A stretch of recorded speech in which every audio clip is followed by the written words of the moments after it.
What's good, peeps? After playing the latest Street Fighter 30th Anniversary Collection, I'm going to take a look at 5 things I hate about the game and give my final thoughts, so make sure you keep it locked. Number 1.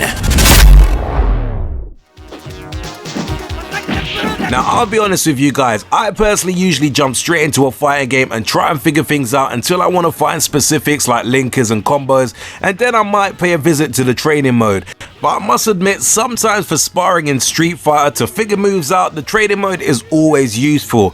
I was personally surprised that the game only has training mode for 4 of the games, which includes Street Fighter 2 Turbo Hyper Fighting, Super Street Fighter 2 Turbo, Street Fighter Alpha 3, and Street Fighter 3 Third Strike. Now, I suppose you could argue that those 4 games pretty much cover most of the variations of the 12 titles available in this game, so there wouldn't really be no need to have a training mode for every single game. But to me, this kind of just shows the lack of polish that I kind of did expect from the game, as each game has a slight, whilst maybe not a major difference, feels to each of them. So this would definitely have been a nice to have, even if it was just to increase the features available for all the games.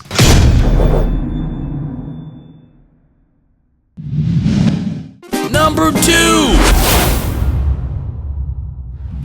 Now, as the game's relatively new, I'm not entirely sure if I'm personally looking in the wrong places, but I can't seem to find anywhere where you can change the time to unlimited time and even increase or reduce the rounds for some of the local offline arcade modes. Some, like the first Street Fighter, you can, I believe, make some of the changes, but not for every game, which is to me a pretty weird situation. Sometimes I personally want to run through the arcade mode very quickly with just 1-round fights, or take my time and do a best of 5 rounds, or even change the timer duration, but as it stands, I can't seem to see the option in some of the local arcade modes, which overall may not be a deal breaker for some, but I do feel it's another feature that is missing from this game.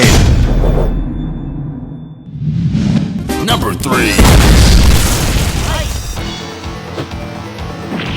This might sound like a weird entry, but when playing 2D fighting games, whilst I do love to use the analog stick from time to time, I kind of prefer using the D-pad, as I always feel like I have more control, especially given how I grew up playing some of my favourite fighting games like Street Fighter on the Super Nintendo. I can only speak for the Xbox One pad, as that's what I'm currently using to play the game, but when using the D-pad, nothing seems to come off fluidly after doing the correct button presses. So when trying to do a fireball, hurricane kick, or dragon punch with Ryu or Ken, you will be lucky to consistently pull those moves off. Using the analog stick, you will have a better success rate, but playing Street Fighter 2 Turbo with an analog stick just doesn't really feel right to me personally.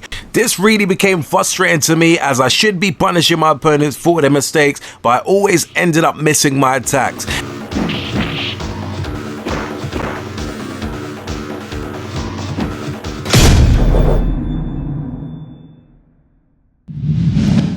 Number 4.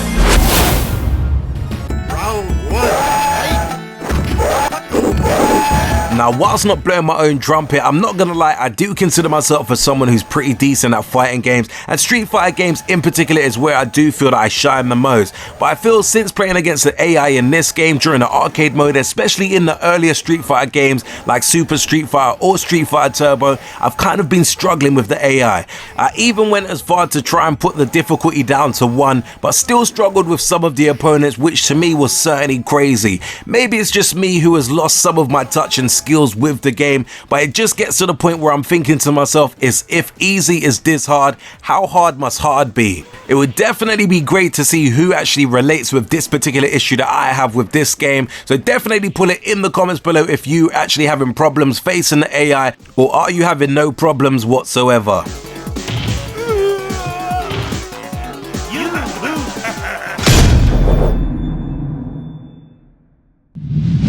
Number 5.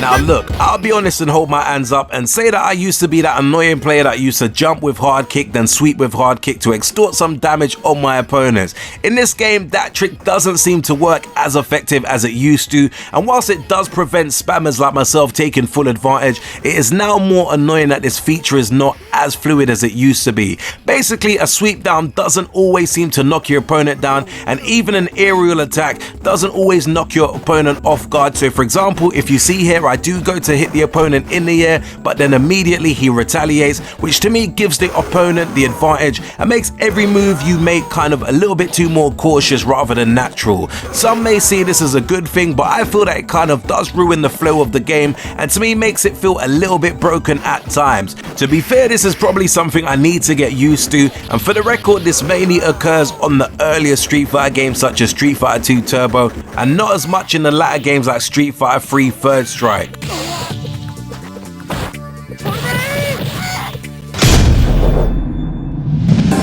Final verdict.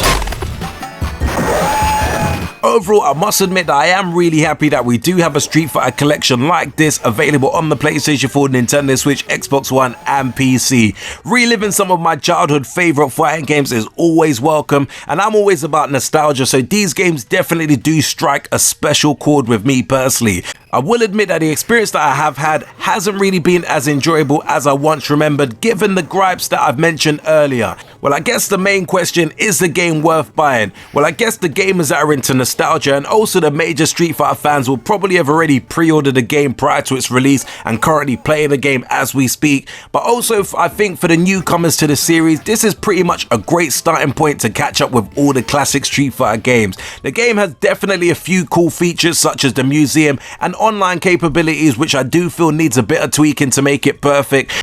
But overall, there is a lot for you to get your teeth sunk into. Whilst you do get 12 classic games for around £30, I do still think that the game's not feeling as polished as I personally wish it would have been, so maybe waiting for a price drop wouldn't be a bad recommendation, but still a game I think is worth adding to your collection at some point.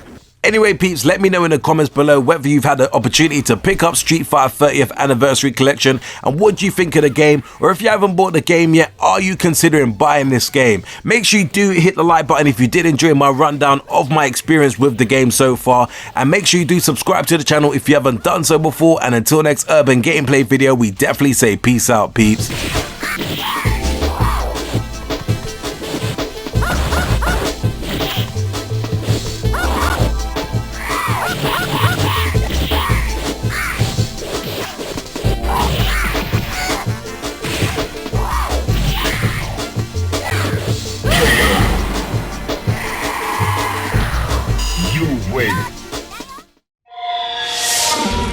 Make sure you hit that like and subscribe button for more cool urban gameplay videos.